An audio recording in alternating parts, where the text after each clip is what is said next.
ಇನ್ನೊಂದು ಕಡೆ ಇಷ್ಟೆಲ್ಲ ರಣತಂತ್ರಗಳು ಏನೇನೋ ಆಗ್ತಾ ಇದೆ, ಹೇಳಿಕೆಗಳ ಸುರಿಮಳೆಗಳು, ಬ್ರೇಕ್ಫಾಸ್ಟ್ ಮೀಟಿಂಗ್ಗಳು, ದಿಲ್ಲಿ ಯಾತ್ರೆಗಳು. ಡಿ ಕೆ ಶಿವಕುಮಾರ್ ಅವರು ಏನು ಮಾಡ್ತಿದ್ದಾರೆ? ಹೇಳಿಕೆಗಳಂತೂ ಇಲ್ಲ. ಮಾತನಾಡಿ ದಣಿಯಬೇಡಿ ಅಂತ ಸಲಹೆ ಕೊಟ್ಟರು ಅವರು. ಮಾತನಾಡಿ ದಣಿಯಬೇಡಿ ಅಂತ. ಯಾರೂ ಮಾತಾಡಿ ದಣಿವು ತೆಗೆದುಕೊಳ್ಳೋದು ಬೇಡ. ತಮ್ಮ ಬೆಂಬಲಿಗರಿಗೆ ಡಿ ಕೆ ಶಿವಕುಮಾರ್ ಕೊಟ್ಟಂಥ ಸೂಚನೆ, ಸಲಹೆ ಅದು. ತುಂಬ ದಿನಗಳ ನಂತರ ಡಿ ಕೆ ಸುರೇಶ್ ಅವರು ಮಾತಾಡಿದ್ರು. ಹಣೆಯಲ್ಲಿದ್ದರೆ, ಅಣ್ಣನ ಹಣೆಯಲ್ಲಿದ್ದರೆ ಸಿ ಎಂ ಆಗ್ತಾರೆ ಬಿಡಿ ಅನ್ನುವ ಅರ್ಥದಲ್ಲಿ. ಈ ಅಣ್ಣ ತಮ್ಮ ಒಳ್ಳೆ ಸ್ಟ್ರಾಟಜಿಸ್ಟ್ಗಳು, ಅದರ ಬಗ್ಗೆ ಎರಡನೇ ಮಾತೇ ಇಲ್ಲ. ಕೇಳಿಸ್ಕೊಳ್ಳಿ ಒಂದ್ಸಲ. ಸಿಎಂ ಬದಲಾವಣೆ, ದಲಿತ ಸಿಎಂ ವಿಚಾರ ಎಲ್ಲವನ್ನು ಒಬ್ಬೊಬ್ಬರಿಗೆ ಮಾತಾಡ್ತಾ ಇದ್ದಾರೆ ಸರ್. ಯಾರು ಏನು ಮಾತಾಡಿ ದಣು ತಗೊಳ್ಳೋದು ಬೇಡ ಅಂತ ನಾನು ರಿಕ್ವೆಸ್ಟ್ ಮಾಡ್ತೀನಿ.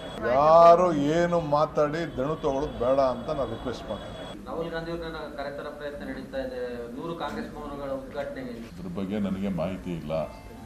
ಇದು ಪಕ್ಷದ ಅಧ್ಯಕ್ಷರು ಮತ್ತು ಮುಖ್ಯಮಂತ್ರಿಗಳು ಏನು ತೀರ್ಮಾನ ತಗೋತಾರೋ ಅದ್ರ ಮೇಲೆ ತೀರ್ಮಾನ ಆಗುತ್ತೆ. ಸಿಎಂ ಕೂಡ ಹೇಳಿದರೆ ಹೈಕಮಾಂಡ್ ಹೇಳಿದ್ರೆ ನಾನು 5 ವರ್ಷ ಮುಂದುವರಿತೀನಿ. ಅದ್ರ ಬಗ್ಗೆ ನನಗೆ ಮಾಹಿತಿ ಇಲ್ಲ.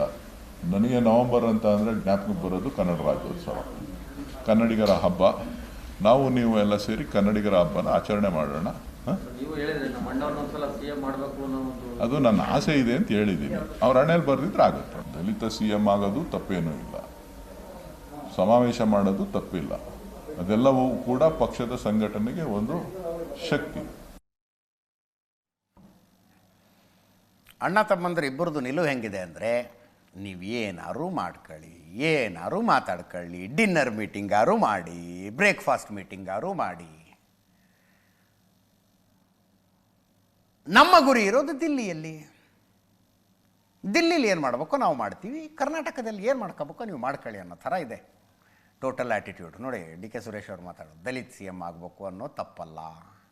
5 ವರ್ಷ ಸಿ ಎಮ್ ಆಗಿ ಸಿದ್ದರಾಮಯ್ಯನವ್ರು ಹೇಳ್ತೀನಿ ಅಂದಿದ್ದು ಗೊತ್ತಿಲ್ಲ.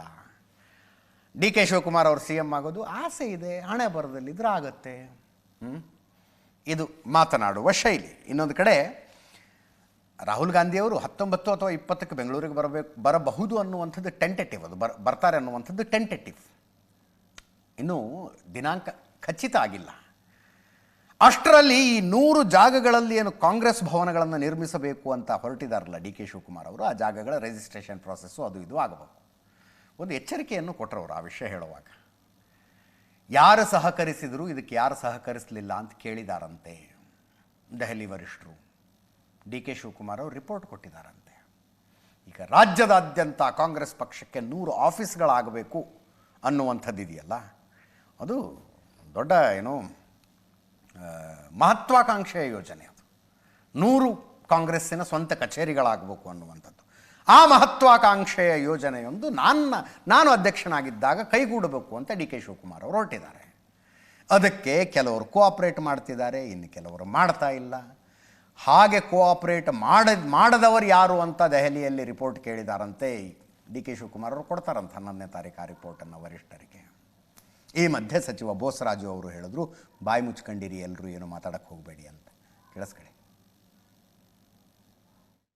ರಾಹುಲ್ ಗಾಂಧಿ ಅವರು 20ಕ್ಕೆ ಬರ್ತಾರೆ, ಶಂಕುಸ್ಥಾಪನೆ ಮಾಡ್ತಾರೆ 100 ಕಾಂಗ್ರೆಸ್ ಭವನಗಳನ್ನ ಅನ್ನೋದು ತಾವು ಕೂಡ ಮನೆ ಮಾಡಿ. 20 ಅಂತ ಡೇಟ್ ಇಲ್ಲ, ರಿಕ್ವೆಸ್ಟ್ ಮಾಡಿದ್ದೀನಿ. ಕೆಲವೆಲ್ಲ ಪೇಪರ್ಸ್ ಎಲ್ಲ ರೆಡಿ ಆಗ್ತಾ ಇದೆ. ಅವರು ರಿಪೋರ್ಟ್ ಕೇಳಿದ್ದಾರೆ.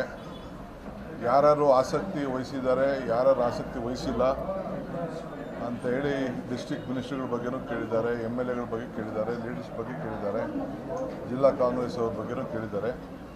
ಆ ರಿಪೋರ್ಟ್ನ ರೆಡಿ ಮಾಡ್ತಾಯಿದ್ದೀನಿ. ಆ ರಿಪೋರ್ಟ್ ಅವ್ರು ಕಳಿಸ್ಬೇಕು. ಕಳಿಸ್ಬಿಟ್ಟು ಅವ್ರು ಡೇಟ್ ಕೊಡ್ತಾರೆ. ಅಲ್ಲ, 1 ವರ್ಷದಿಂದ ಶ್ರಮ ಹಾಕಿ ಅದನ್ನು ಕೆಲಸ ಮಾಡ್ತಾ ಇದ್ದಾರೆ ಸರ್, ಸಹಕರಿಸ್ತಿಲ್ವಾ ಯಾರು ಅಂತ ಸರ್? ಕೆಲವರು ಇದ್ದಾರೆ, ಅದು ನನ್ನ ಪಟ್ಟಿ ಅವರಿಗೆ ಕಳಿಸ್ತೀನಿ. ನಾನು ಇಲ್ಲಿ ಕಳ್ತೀನಿ ಕೊಡೋಕ್ಕಾಗಲ್ಲ ಸರ್. ಮುಖ್ಯಮಂತ್ರಿಗಳು ಏನು ಹೇಳ್ತಾರೆ, ಅವತ್ತಿನಿಂದ ಇವತ್ತು ಹೈಕಮಾಂಡ್ ಏನು ಹೇಳ್ತಾರೆ, ಹೈಕಮಾಂಡ್ ಹೇಳಿದಂಗೆ ನಡ್ಕೊಳ್ತೀರಿ ಅಂತಾರೆ. ಶಿಸ್ತಿನಿಂದ ಇರ್ತಕ್ಕಂಥ ಪಾರ್ಟಿನ ಡಿಸಿಪ್ಲಿನ್ ಆಗಿರ್ಬೇಕಂದ್ರೆ ಬಾಯಿ ಮುಚ್ಕೊಂಡು ಇರಬೇಕಂತ ಹೇಳ್ತೀನಿ ನಾನು ಎಲ್ಲರಿಗೆ. ಯಾವುದೇ ಕಾರಣಕ್ಕೆ ಕಾಮೆಂಟ್ ಮಾಡಬಾರ್ದು. ಹೈಕಮಾಂಡ್ ಇದೆ, ಹೈಕಮಾಂಡ್ ಸಂದರ್ಭ ಬಂದಾಗ ಯಾವ ರೀತಿ ನಡ್ಕೊಳ್ಬೇಕು ಹೈಕಮಾಂಡ್ ಎಲ್ಲವನ್ನೂ ನಾವು ಮಾಡಬೇಕಾದ ಜವಾಬ್ದಾರಿ. MLAಗಳಾಗಿ MLA ಕೆಲಸ ಮಾಡಬೇಕು, ಮಂತ್ರಿಗಳಾಗಿ ಮಂತ್ರಿಗಳು ಕೆಲಸ ಮಾಡಬೇಕು. ಇಲ್ಲಂದರೆ ಇದು BJP ಆದಂಗೆ ಆಗ್ತದೆ. ಕರ್ನಾಟಕದಲ್ಲಿ BJP ಏನಾದ್ರೆ 4 ಬಾಗಿಲು, ಒಂದು ಬಿಜಾಪುರದು, ಒಂದು ಶಿವಮೊಗ್ಗದು, ಒಂದು ಬ್ಯಾಂಗ್ಳೂರು ಅಶೋಕ್ ಅವ್ರದ್ದು, ಒಂದು ಜೋಶಿ ಅವ್ರದ್ದು ಹುಬ್ಬಳ್ಳಿನಲ್ಲಿ ಆದಂಗೆ ಇದನ್ನು ಹಂಗೆ ಆಗ್ತದೆ. ಅದಾಗಬಾರ್ದು ಅಂದರೆ ನಾವೆಲ್ಲರೂ ಬಾಯಿ ಮುಚ್ಕೊಂಡಿರ್ಬೇಕು. ಹೈಕಮಾಂಡ್ ಏನು ಹೇಳ್ತದೋ, ಮುಖ್ಯಮಂತ್ರಿಗಳು ನಮ್ಮ ಪ್ರದೇಶ ಕಾಂಗ್ರೆಸ್ ಅಧ್ಯಕ್ಷ ಏನು ಹೇಳ್ತಾರೋ ಅವ್ರ ಮಾತು ಕೇಳ್ಕೊಂಡು ನಮ್ಮ ಕೆಲಸ ನಾವು ಮಾಡಬೇಕು. ಹೈಕಮಾಂಡ್ ಹೇಳೋ ಟೈಮ್ ಬಂದಾಗ ಹೇಳ್ತಾರೆ. ತೋರಿಸಿದ್ರಲ್ಲ ಏನು ಮಾಡ್ಬೇಕಂತೇಳಿ ಹೈಕಮಾಂಡ್ ನೋಡಿ ಸಂದರ್ಭ ಬಂದಾಗ ಹೇಳ್ತಾರೆ. ಅದು ಏನೇ ತೀರ್ಮಾನ ಕಾಂಗ್ರೆಸ್ ಪಕ್ಷದ ಹೈಕಮಾಂಡ್ ತಗೊಂಡ್ರೆ ನಾವೆಲ್ಲ ಅದಕ್ಕೆ ಬದ್ಧವಾಗಿದ್ದೀವಿ. ಹೈಕಮಾಂಡ್ ನನಗೆ ಸೂಚನೆ ಕೊಟ್ಟರು, ನಾನು ರಾಜೀನಾಮೆ ಕೊಡೋಕೆ ರೆಡಿ ಇದ್ದೀನಿ.